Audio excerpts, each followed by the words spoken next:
ಜೋಳದ ಕಾಳ ಮೂಲ್ಯಾಕ ಬಂದು ಹಳ್ಳಾಕತ್ತಿತ್ತು. ನಮಗೆಲ್ಲ ಇದು ಹೊಸದು ಅನಿಸ್ಬೇಕು.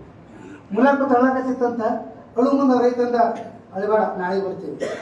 ಮತ್ತು ನಾಳೆ ಹೀಗೆ ಒಂದು 15 ವರ್ಷದಾಗ ಜೋಳ ಇನ್ನೂ ಹಳ್ಳಾಕತ್ತಿತ್ತಂತ ಮಗನೇ ನೀವು ಭಾಳ ದಾಂಧಿ ಮಾಡಾಕತ್ತಿ ಅಂತೇಳಿ ಜೋಳ ಕಾಳು ತೊಗೊಂಡು ಬೀಜ ಹೊಲ್ದಾಗ ಹೋಗದೆ ಬಿಟ್ಟಂತ ಹಾಳಾಗಿ ಹೋಗೋದು ಹೋಗ್ಬಿಟ್ಟಂತ.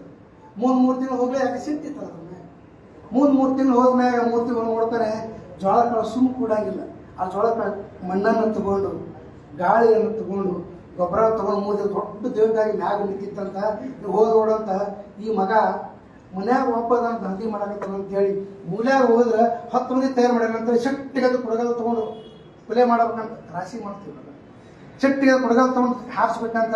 ಹಾರಿಸೋ ರುಂಡ್ ಹಾರಿಸೋ ರಾಶಿ ಮಾಡ್ತಿಲ್ಲ ಮತ ಮನೆಗೆ ನಾವು ಈಗ ಮತ್ತೆ ಅದು ಕೊಡಗಲ್ ತಗೊಂಡು ಅಂತಿ ಮಾಡೋ ಮುಂದೆ ಎತ್ತುಗಳ ಕಾಲಾಗ ಸಿಕ್ಕು, ಮಂದಿ ಕಾಲಾಗ ಸಿಕ್ಕು, ದನದ ಇನ್ನೊಂದು ಕಾಲಾಗ ಸಿಕ್ಕು, ರಾಶಿ ಮಾಡಿ ತೆಕ್ಕಿ ಬಿಡೋದು ಮೂಲ್ಯಾಗ ಇಟ್ಟಂತ.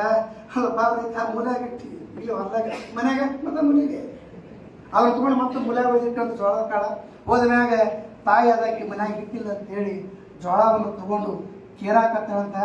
ಜೋಳಕ್ಕೆ ಹೇಳ್ತಂತ ನಾ ಮಣ್ಣಾಗ ಹೊಲಸಾಗಿರಂತ ನಮ್ಮ ಸ್ನಾನ ಮಾಡ್ಸಾಕ ಜೋಳಕ್ಕೆ ಖುಷಿ ಪಡಕತ್ತ.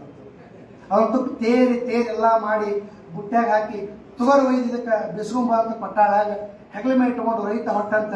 ಜೋಳಕ್ಕೆ ಹೇಳ್ತಂತ ನಮ್ಮವ್ ಸ್ನಾನ ಮಾಡಿ ಹೊಸ ಬಟ್ಟೆ ಹಾಕಿ ಕೊಟ್ಟಾಳ. ನಮ್ಮ ಅಪ್ಪ ಬಟ್ಟೆ ತೋರಿಸಿ ಮೆರವಣಿಗೆ ಮಾಡ್ಕೊಂಡು ಊರ ತೊಗೊಂಡು ಜೋಳಕ್ಕೆ ಜೋಳದ ಭಾವ ಹೇಳ್ತಂತ ನೋಡಿ ಜೋಳಕ್ಕೆ.